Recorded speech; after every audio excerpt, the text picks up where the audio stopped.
C'est sous une pluie battante, signe de la bénédiction, que la première dame de la province de l'Atchopo, Bijou Kaïko Wale, visite le centre d'encadrement des enfants en rupture familiale. Ce centre héberge 96 enfants âgés de 0 à 17 ans, dont 33 filles, parmi lesquelles on trouve les orphelins, les enfants abandonnés et délaissés qui ont perdu le goût de la vie et d'espoir. Très reconnaissant envers la première dame, à travers ses gestes combien philanthropiques, le directeur du centre, Père Gustave Mania, remercie de tout cœur Bijou Kaïko Wale, première dame de l'Atchopo. Nous sommes très impressionnés, surtout très édifiés par ces gestes d'amour que vient d'accomplir la première dame, Maman Bijou Wale.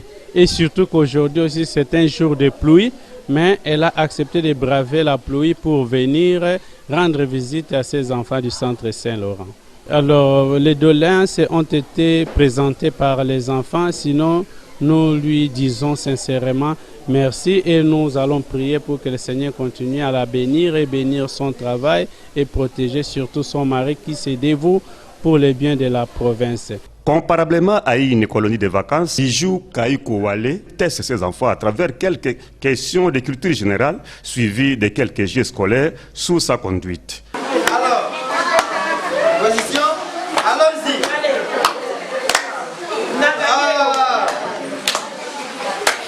L'étape la plus importante est celle des remises de vivres constituées essentiellement de sacs de riz, haricots et sucre par la première dame aux bénéficiaires. À la question de savoir pourquoi ces gestes, Bijou Kaïko Wale répond. Dans le 1000 gestes d'amour, je suis venue voir les enfants. Et depuis que je suis à Chopo, j'ai toujours pensé à ces enfants.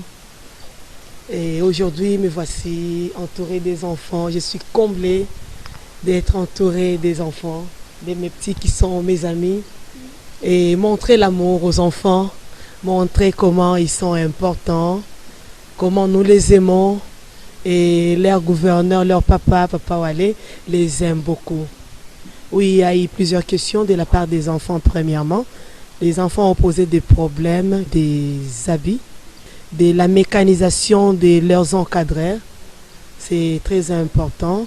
C'est vrai qu'ils viennent par leur propre volonté, ils seront récompensés par le Tout-Puissant, le Seigneur Jésus-Christ. La cérémonie s'est clôturée par une visite guidée aux installations des 10 centres, en commençant par les salles de formation, les dortoirs et réfectoires, à la grande satisfaction de la première dame pour les maintenances.